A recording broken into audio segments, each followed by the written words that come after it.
മുഖ്യമന്ത്രി പിണറായി വിജയനും കേന്ദ്ര ധനമന്ത്രി നിർമ്മല സീതാരാമനും തമ്മിലുള്ള കൂടിക്കാഴ്ചയിൽ ആശാ വർക്കേഴ്സിന് സമരം ചർച്ചയായില്ല.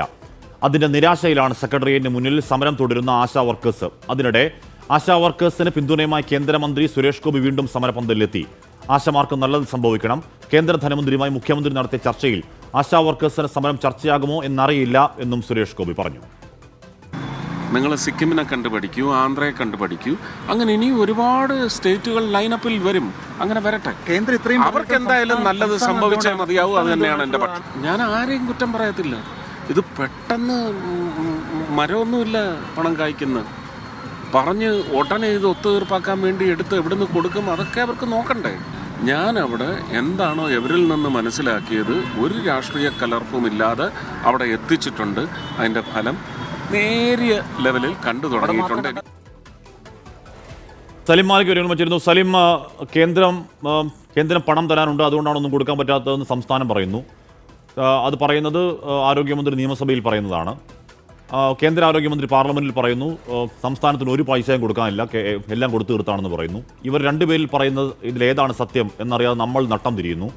സലിം, ഇന്നിപ്പോൾ ഏറ്റവും ഒടുവിൽ മുഖ്യമന്ത്രി അവിടെ പോയി നടത്തിയ കേന്ദ്ര സന്ദർശനത്തിൽ വലിയ പ്രതീക്ഷ ആശമാർക്കുണ്ടായിരുന്നോ?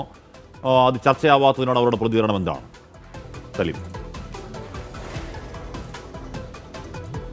കാശ്മീർ സ്വാഭാവികമായും കേന്ദ്ര സംസ്ഥാന സർക്കാരുകളുടെ തർക്കം, ആ തർക്കത്തിനിടയിൽ കിടന്ന് ഞെരുങ്ങുന്നത് ഈ ആശമാരാണ് എന്നുള്ളതാണ് സത്യം. അതിനിടയിൽ തന്നെ സംസ്ഥാനം പറയുന്നത് കേന്ദ്രം പണം തരാനുണ്ട് എന്നുള്ളതാണ്. പക്ഷെ അങ്ങനെ തരാനുണ്ടായിരുന്നുവെങ്കിൽ എന്തുകൊണ്ട് മുഖ്യമന്ത്രി നേരിട്ടെന്ന കേന്ദ്ര ധനമന്ത്രിയുമായി നടത്തിയ കൂടിക്കാഴ്ചയിൽ അക്കാര്യം ചർച്ചയായില്ല എന്നുള്ളതൊരു വലിയ ചോദ്യമാണ്. കാരണം അങ്ങനെ പണം തരാനുണ്ടെങ്കിൽ മുഖ്യമന്ത്രിക്ക് അത് ആവശ്യപ്പെടാമായിരുന്നു. ഇവിടെ ഇങ്ങനെ ഒരു സമരം നടക്കുന്നു, അതിലെ പരിഗണിക്കണമെന്ന് കേന്ദ്രത്തോട് ആവശ്യപ്പെടാമായിരുന്നു എന്നുള്ളതാണ് പ്രധാനമായും ഉയരുന്ന ചോദ്യം. എന്തായാലും ആ ചർച്ചയുടെ വിശദാംശങ്ങളൊക്കെ കൂടുതലായി വരട്ടെ. പക്ഷേ മുഖ്യമന്ത്രിയുടെ ഉൾപ്പെടെയുള്ള ഓരോ നീക്കങ്ങളും സംസ്ഥാന സർക്കാരിന്റെയും കേന്ദ്ര സർക്കാരിന്റെയും ഒക്കെ നീക്കങ്ങളൊക്കെ ഈ ആശമാർ വല്ലാതെ പ്രതീക്ഷയോടെ നോക്കിക്കണ്ടതാണ് എന്നുള്ളതിൽ ഒരു തർക്കവുമില്ല. കാരണം കഴിഞ്ഞ 31 ദിവസമായി അവർ ഈ സമരപ്പന്തലിൽ ഇങ്ങനെ തുടരുന്നത് അവരുടെ ന്യായമായ ആവശ്യങ്ങൾക്ക് വേണ്ടിയാണ്. ആ ആവശ്യങ്ങൾക്കിടയിലേക്ക് സംസ്ഥാന സർക്കാരും കേന്ദ്ര സർക്കാരും തമ്മിലുള്ള തർക്കവും പരസ്പരമുള്ള വിഴുപ്പലക്കലുകളും കുറേ ദിവസമായി കണ്ടതാണ്. ഇന്ന് അതിനിടയിൽ സുരേഷ് ഗോപി വീണ്ടും ഈ സമരപ്പന്തലിലേക്ക് എത്തുന്നതും കണ്ടതാണ്. ഇപ്പോൾ സമര നേതാവ് MA ബിന്ദു നമ്മോടൊപ്പം ചേരുന്നു.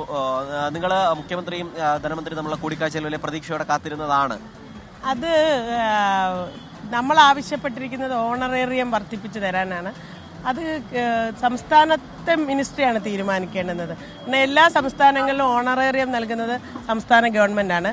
ഇന്നലെ കേന്ദ്ര ആരോഗ്യമന്ത്രി ശ്രീ JP നദ്ദയും അത് വളരെ വ്യക്തമായി പറഞ്ഞു, ഓണറേറിയം സംസ്ഥാന ഗവൺമെൻറ്റാണ് നൽകുന്നതെന്ന്. എന്തായാലും ഇവിടുത്തെ സർക്കാരാണ് തീരുമാനം എടുക്കേണ്ടുന്നത്. കേന്ദ്രത്തിൽ പോയി അവരെന്താ ചർച്ച ചെയ്തതെന്ന് നമുക്കറിയത്തില്ല. ഇപ്പോൾ ഈ കേന്ദ്ര ധനമന്ത്രിയുമായി നടത്തിയ കൂടിക്കാഴ്ചയിൽ മുഖ്യമന്ത്രി ഈ ആശമാരുടെ പ്രതിസന്ധിയെ കുറിച്ച് പറഞ്ഞില്ല എന്നാണ് അറിയാൻ കഴിയുന്നത്. അപ്പോൾ അങ്ങനെയാണെങ്കിൽ ഈ സംസ്ഥാനത്തിന് കേന്ദ്രം പണം നൽകാനുണ്ട് എന്നുള്ളൊരു വാദം കൂടി നിലനിൽക്കുന്ന ഒരു സാഹചര്യമുണ്ട്. അപ്പോൾ മുഖ്യമന്ത്രി എന്തുകൊണ്ടായിരിക്കും അത് അങ്ങനെ പറയാഞ്ഞത് എന്നാ കരുതുന്നത്? ഇല്ല, അതിനകത്ത് നമ്മൾ എന്ത് അഭിപ്രായം പറയാനാ? പിന്നെ ഈ ഞങ്ങൾ നേരത്തെ തന്നെ വ്യക്തമാക്കിയിട്ടുള്ളതാണ്, ഈ കേന്ദ്രവും സംസ്ഥാനവും തമ്മിലുള്ള ഈ പണമിടപാടിൽ ആശാവർക്കർമാർക്ക് യാതൊരു റോളും ഇല്ല ഇതിനകത്ത്. നമ്മൾ സ്റ്റേറ്റ് ഗവൺമെന്റിനോട് ആവശ്യപ്പെടുന്നത് ഈ 232 രൂപയ്ക്ക് കേരളത്തിൽ നമുക്ക് ജീവിക്കാൻ കഴിയില്ല. കേരളത്തിന്റെ ഒരു ജീവിത നിലവാരവും ജീവിത ചെലവും വെച്ച് നോക്കുമ്പോൾ നമ്മൾ അത് വർദ്ധിപ്പിച്ചു തരണമെന്ന് സംസ്ഥാന സർക്കാരിനോടാണ് ആവശ്യപ്പെട്ടത്.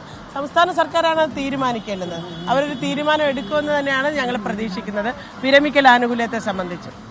ഹാഷ്മി, ഇപ്പോഴും അങ്ങനെ തന്നെ അവർ ആ പ്രതീക്ഷ കൈവിടാതെ ഈ 31ാം ദിവസവും തുടരുന്നുണ്ട്. അപ്പോഴും അവരുടെ വിഷയത്തിൽ തീരുമാനമെടുക്കേണ്ടത് സംസ്ഥാന സർക്കാരാണ് എന്നുള്ള ബോധ്യം ആശമാർക്ക് ഉണ്ട് താനും. അപ്പോൾ ഈ കേന്ദ്രം പണം അനുവദിച്ചിട്ടുണ്ടോ എന്നുള്ള കാര്യത്തിൽ, അതല്ലെങ്കിൽ ഇനി ഏതെങ്കിലും തരത്തിൽ പണം അനുവദിക്കാത്തത് എന്താ എന്ന ചോദ്യം മുഖ്യമന്ത്രിയുടെ ഭാഗത്ത് നിന്ന് ഉണ്ടാവാഞ്ഞത് നിരാശാജനകവുമാണ്. ഹാഷ്മി. സലിം മാലിക്കാണ് വാർത്തയുടെ വിവരങ്ങൾ. സലിം, അവിടെ മഴയാണോ? മഴ പെയ്തു തുടങ്ങാണോ സലിം? ഹാഷ്മി, ഇവിടെ രാവിലെ ചെറിയ നിലയിൽ മഴയുണ്ട്. അത് ഇടയ്ക്കിടയ്ക്ക് ഇങ്ങനെ മഴ പൊടിഞ്ഞുമൊക്കെ പോവുകയാണ്. അപ്പോൾ ഈ മഴ ശക്തിയായി പെയ്തായി ആശമാർക്കും അത്തരത്തിൽ ചാറ്റൽ മഴയിൽ നിൽക്കുന്നവരാണ്, അത്രയും മഴയിൽ നിൽക്കുന്നവരാണ്. ഇപ്പൊ പുറത്തിറങ്ങിയാനുള്ള വെയിലിന്റെ കാഠിന്യം അറിയാം. അമ്മാതിരി വെയിലിന്റെ ചൂടാണ്. സൂര്യാതപം ഒക്കെ ഏൽക്കുന്ന വെയിലാണ്. അപ്പോൾ ആ വെയിലത്തും ആ മഴയത്തും ഒക്കെയാണ് അവരവിടെ ഈ പറയുന്ന ഒരു മാസത്തിൽ അപ്പുറം 31ാം നാൾ സമരം ഇരിക്കുന്നത്. ഒരു ദിവസം 232 രൂപ ഞങ്ങൾക്ക് ജീവിക്കാൻ മതിയാവില്ല സാർ എന്നതാണ് അവർ പറയുന്നത്. ഇനിയെങ്കിലും കേൾക്കാമെങ്കിൽ കേൾക്ക് ആരെങ്കിലുമൊക്കെ.